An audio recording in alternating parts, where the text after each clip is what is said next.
आज नीरा का मन सुबह से ही ना जाने क्यों उदास था। कॉलेज के गेट से बाहर निकलते ही कार से उतरते हुए एक व्यक्ति की ओर उसका ध्यान गया तो वह धक से रह गई। कार रोककर उसने अधेड़ उम्र के युवक को एक लंबे अरसे बाद देखकर पहचानने की कोशिश की। वही पुराना अंदाज, चेक की शर्ट, गॉगल्स से झांकती हुई आंखें कुछ बयान कर रही थी। कहीं ये उसका वहम तो नहीं? ये सोचते हुए उसने अपने मन को तसल्ली देने की कोशिश की। नहीं, यह दीप तो नहीं हो सकता। वह तो कनाडा में है। वह यहाँ कैसे हो सकता है? कुछ पल के लिए तो अचानक ही आंखों से निकलती अविरल धारा ने अतीत के पन्नों को खोल कर रख दिया। उसने रिवर्स करते हुए कार को वापस कॉलेज की ओर मोड़ा। कार पार्किंग में खड़ी करते ही मिसेस कपूर मिलते ही बोल पड़ी, अरे नीरा, तुम तो आज आंटी को हॉस्पिटल ले जाने वाली थी चेकअप के लिए। सॉरी, डॉक्टर का अपॉइंटमेंट कल का है, मैं भूल गई थी। नीरा, तुम काम का टेंशन आजकल कुछ ज्यादा ही लेने लगी हो। मेरी मानो तो कुछ दिन माँ को लेकर हिल स्टेशन चली जाओ। मिसेस कपूर ने मीरा को प्यार से डांटने के अंदाज में कहा। ओके मैडम, जो हुक्म मेरी आका। कहते हुए नीरा ने व्हाइट कलर की कार की ओर नजर उठाई। तब तक दीप कॉलेज के गेट के अंदर आ चुका था। यह कपूर मैडम भी बातों बातों में कभी इतना उलझा लेती हैं। मन ही मन बुदबुदाती हुई नीरा वापस अपने फाइन आर्ट डिपार्टमेंट की ओर चली गई। देखा तो बरामदे में हाथ में फाइल लिए खड़ी लड़की ने हेलो मैडम कहकर हाथ जोड़कर अभिवादन करते हुए उससे कहा, एक्सक्यूज मी, मुझे मैडम नीरा दास से मिलना है।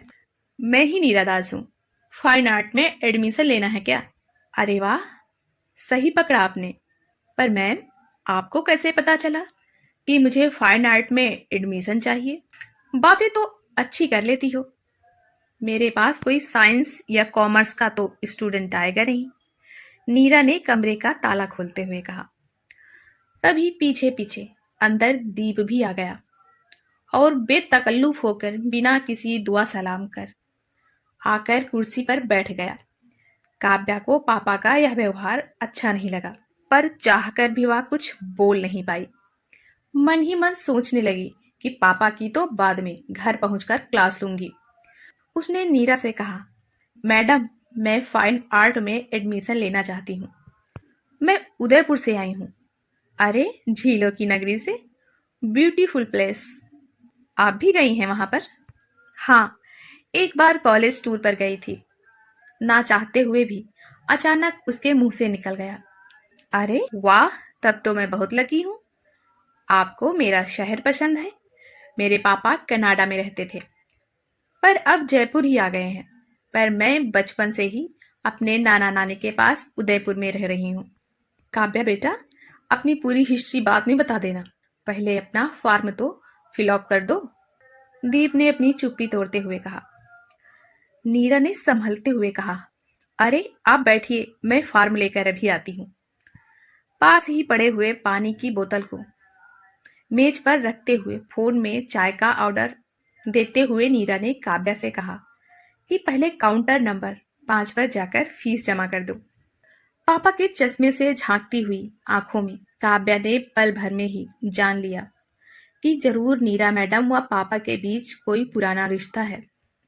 पापा, आप ठीक तो हैं? काव्या ने पापा के चेहरे पर छलकती पसीने की बूंदों को देखकर कहा।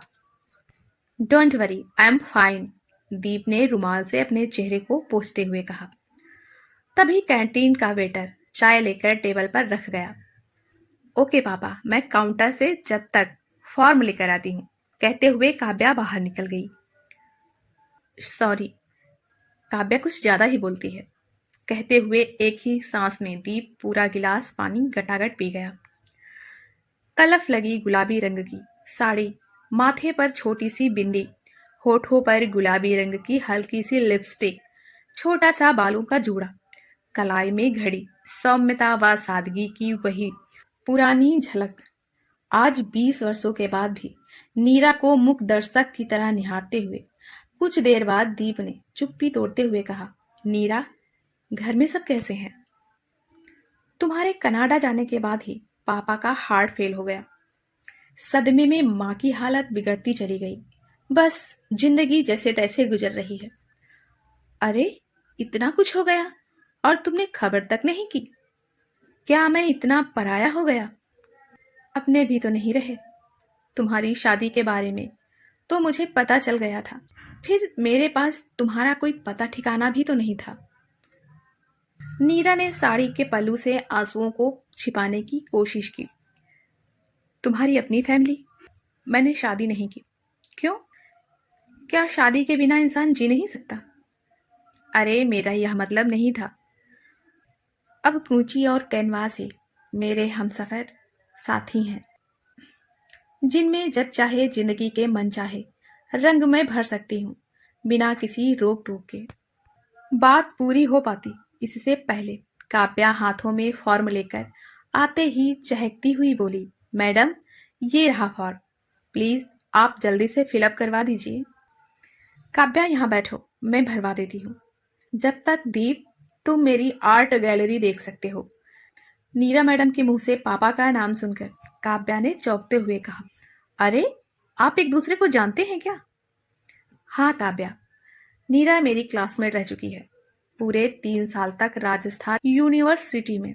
वाओ, अरे कमाल है। आपने तो कभी बताया ही नहीं कि जयपुर में भी आप कभी रह चुके हैं। बेटा, हमें जयपुर छोड़े तो 20-22 साल हो गए हैं। कभी बताने का मौका ही नहीं मिला। एक के बाद एक परेशानियां जीवन में आती रही। फॉर्म में दीपक बजाज के बाद लेट जया बजाज लिखते ही नीरा ने काव्या के फॉर्म पर हाथ रखते हुए कहा कि तुम कहीं गलत तो नहीं हो? यह लेट क्यों लिखा है? नहीं मैम, मेरी मम्मी अब इस दुनिया में नहीं है। ओह, आई एम वेरी सॉरी। नीरा, काव्या जब 2 साल की थी तब ही बिजनेस मीटिंग के लिए जाते वक्त एक कार एक्सीडेंट में जया, दीप ने रूधे गले से कहा। मम्मी की मौत के बाद नाना नानी कनाडा छोड़कर इंडिया आ गए। तब से मैं उदयपुर में हूँ। पापा से तो कभी साल में एक आध बार ही मिल पाती थी, पर अब हमेशा पापा के साथ ही रहूंगी। काव्या की आंखों में डबडबाते आंसुओं को देखकर नीरा ने काव्या का हाथ पकड़कर कहा, सॉरी, मैंने गलत टाइम पर यह बात की। चलो पहले यह फॉर्म भरकर जल्दी से जमा करो, आज लास्ट डेट है। मैम प्लीज, आपका मोबाइल नंबर मिल जाएगा? कुछ जानकारी लेनी हो तो। No problem. नीरा ने अपना विजिटिंग कार्ड काव्या को दे दिया। फॉर्म भरकर काव्या फॉर्म जमा करने चली गई। तब दीप ने अपना कार्ड देते हुए कहा कि अब मैं भी परमानेंटली फिर से जयपुर में ही आ गया हूँ। कनाडा हमें रास नहीं आया। पहले जया, फिर मम्मी पापा को खो देने के बाद वहां बचा ही क्या है? इन 20-22 सालों में मैंने सब कुछ खो दिया, सिवा पुरानी यादों के। ओके, बाद में मिलते हैं। घर आकर नीरा की आंखों में पुरानी यादों की धुंधली तस्वीरें ताजा होने लगी। ना चाहते हुए भी उसके मुंह से निकल गया, माँ, आज दीप मिले थे। कौन दीप? वही सेठ भंवरलाल जी का बेटा। हाँ माँ। अब यहाँ क्या करने आया है? माँ, उसके साथ बहुत बड़ी ट्रेजेडी हो गई। अंकल आंटी भी चल बसे और पत्नी भी। बेटी का एडमिशन कराने आए थे। ऐसे खुदगर्ज इंसान के साथ ऐसा ही होना चाहिए। माँ, ऐसा मत कहो। क्या पता कोई मजबूरी रही हो उनकी। बेमन से ही डाइनिंग टेबल पर रखा खाना माँ को परोसते हुए नीरा ने कहा, माँ खाना खा लीजिए, मुझे भूख नहीं है। दवा याद से खा लेना। आज मेरे सिर में दर्द है, मैं जल्दी सोने जा रही हूँ। अपने कमरे में जाकर उसने अलमारी से पुराना एल्बम निकाला। ब्लैक एंड व्हाइट फोटोज का रंग भी उसके जीवन की तरह धुंधला पड़ चुका था। उदयपुर में सहेलियों की बाड़ी में दीप के साथ की फोटो के अलावा एक नाटक हीर रांझा की फोटो देखकर पुरानी यादें ताजा होती गईं। उसी दौरान तो उसकी दीप से दोस्ती गहरी होती गई। पर बीए ऑनर्स होते ही दीप जल्दी आने की कहकर अपने पापा के अचानक बीमारी की खबर पाते ही कनाडा चला गया। फिर लौटकर ही नहीं आया। हाँ, कुछ दिनों तक कुछ पत्र जरूर आए थे, पर बाद में वह भी बंद हो गए। बाद में दोस्तों से पता चला कि उसने किसी बिजनेसमैन की बेटी से शादी कर ली है। वह सोचने लगी, उसे तो ऐसे खुदगर्ज इंसान दीप से बात ही नहीं करनी चाहिए थी, ताकि उसे अपनी गलती का एहसास तो हो। पर मन कह रहा था, नहीं दीप, आज भी तुम्हें भुला नहीं पाई हूं। तुम्हारे बिना पूरा जीवन मैंने यादों के सहारे बिता दिया। पूरी रात आंखों में पुरानी यादों की तस्वीरों को सहेजते देखते कब सवेरा हो गया उसे पता ही न चला। समय पंख लगाकर तेजी से बीत रहा था। ना जाने क्यों, ना चाहते हुए भी क्लास में काव्या को देखते ही नीरा को उसमें दीप की ही छवि नजर आती। उसकी हंसी, बातचीत का पूरा अंदाज उसे दीप जैसा ही लगता। रविवार के दिन वह सुबह उठकर जैसे ही लॉन में चाय पीने बैठी ही थी कि बाहर हॉर्न की आवाज सुनाई दी।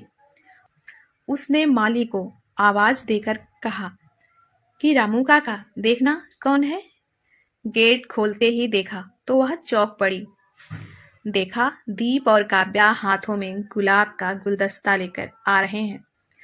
अरे, आप लोग यूं अचानक? ढेर सारी शुभकामनाएं, हैप्पी बर्थडे। थैंक्स, पर मैं तो कभी अपना बर्थडे सेलिब्रेट नहीं करती। ना चाहते हुए उसने गुलाब के फूलों का बुके ले ही लिया। क्या करूं, बहुत दिनों से अपने मन की बात करना चाहता था, तुमसे माफी मांगना चाहता था। आज रात भर काव्या ने मुझे सोने नहीं दिया। हमारे कॉलेज से अलग होने तक की कहानी पूछती रही। मैं तुम्हारा गुनहगार हूं। मेरी तो हिम्मत नहीं हो रही थी तुम्हारे घर आने की। नीरा मैम, आपकी मैं आज पूरी गलतफहमी दूर कर देती हूँ। मेरे दादाजी के बिजनेस में घाटा लग जाने पर पापा को कनाडा अपनी बीमारी का बहाना कर बुला लिया और वहां अपने बिजनेसमैन पार्टनर की बेटी मेरी मम्मी से जबरन ही शादी करवा दी। यह सब इतनी जल्दी में हुआ कि पापा को सोचने का टाइम भी नहीं मिला। पापा की आंखों में पछतावे की लकीरें मैं कई सालों से महसूस कर रही हूँ। वह मन के तार से आपसे आज भी जुड़े हैं। आपसे उनका दर्द का रिश्ता जरूर है। प्लीज आप उन्हें माफ कर दीजिए। काव्या ने एक नया रिश्ता जोड़ने की गरज से अपनी बात कही। नीरा वहां बैठी मौन मूक सी आकाश में शून्य को निहारती रही। काव्या व दीप को विदा कर उसने चुपचाप अपनी कार निकाली। यूं अचानक ही दीप व काव्या के आ जाने से उसके जीवन में एक भूचाल सा आ गया था। दूसरे दिन से फिर वह ही रूटीन, कॉलेज में क्लासेस, मीटिंग के साथ पेंटिंग प्रदर्शनियों की तैयारी में व्यस्तता। प्रदर्शनी में एक पूरी सीरीज काव्या की पेंटिंग्स की थी। बेटी बचाओ बेटी पढ़ाओ, नारी सशक्तिकरण व सीनियर सिटीजन थीम पर उसकी उंगलियों में सचमुच जादू था। काव्या की पेंटिंग्स के चर्चे पूरे कॉलेज में मशहूर होने लगे। 3 साल पलक झपकते ही कैसे गुजर गए पता ही नहीं चला। इन 3 सालों में वह और दीप बमुश्किल 5-6 बार ही मिले होंगे, पर फोन में अक्सर बात हो जाती थी। फिर वह चाहे काव्या की पढ़ाई को लेकर हो। काव्या ने बीए फाइनल ईयर आर्ट में पूरे क्लास में टॉप किया। काव्या ने पार्टी अपने घर पर रखी।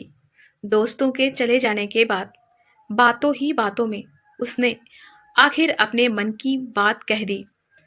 नीरा आंटी, लगता है कि अब तक आपने पापा को माफ कर दिया होगा। कुछ दिनों बाद मेरी शादी भी हो जाएगी और पापा तो एकदम अकेले ही रह जाएंगे। मेरे दादाजी की गलतियों की सजा पापा ने 20-22 सालों तक भुगत ली। फिर आपने भी तो पूरा जीवन अकेले ही गुजार लिया। जीवन के आखिरी दिनों में, बुढ़ापे में एक दूजे के सहारे की जरूरत होती है, चाहे वह एक पति के रूप में हो या दोस्त के रूप में हो या फिर साथी के रूप में। अगर मैं इस अधूरी कहानी के पन्नों को पूरा कर सकूं और एक कोरे कैनवास में चंद लकीरें रंगों की भर सकूं, तो मैं समझूंगी कि मेरी एक बेटी होने का मैंने अपना कर्तव्य पूरा कर लिया। काव्या की बातें सुनकर चाहकर भी नीरा कुछ बोल नहीं पाई। काव्या की बातों ने उसे सोचने को मजबूर कर दिया। अब तो धीरे धीरे कुछ ही दिनों में काव्या ने नीरा के मन को जीत लिया। नीरा के मन में भी काव्या के प्रति वात्सल्य, अपनेपन, प्यार का बीज प्रस्फुटित हो चुका था। चंचल बात निश्चल मन की काव्या की जीत के आगे उसे आखिर झुकना ही पड़ा, अपना फैसला बदलना पड़ा। एक दिन कोर्ट में जाकर सिविल मैरिज, फिर छोटी सी पार्टी के बाद अब वह मिस नीरा दास से मिसेस नीरा दास बजाज बन गई। बुढ़ापे में नारी को एक पुरुष के सहारे की जरूरत होती है। ना चाहते हुए भी उसे अपनी धारणा बदलनी पड़ी।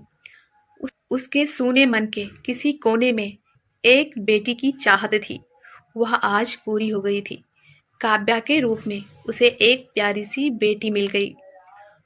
पुनर्मिलन की इस मधुर बेला में काव्या ने अटूट रिश्तों की डोर के बंधन में बांधते हुए विश्वास, प्रेम व त्याग की ज्योति जगमगाकर अपने पापा दीप व नीरा आंटी के रंगहीन सूने जीवन को इंद्रधनुषी रंगों से सराबोर कर दिया। अभी आप सुन रहे थे सुधा तिलंग जी की लिखी कहानी नीरा। कहानी आपको कैसी लगी कमेंट करके ज़रूर बताएं। अगर आप हमारे चैनल पर पहली बार आए हैं तो प्लीज़ हमारे चैनल को लाइक, सब्सक्राइब और दोस्तों, रिश्तेदारों में शेयर कीजिए। हमारी कहानी सुनने के लिए आपका बहुत बहुत धन्यवाद। मिलते हैं किसी नई कहानी के साथ।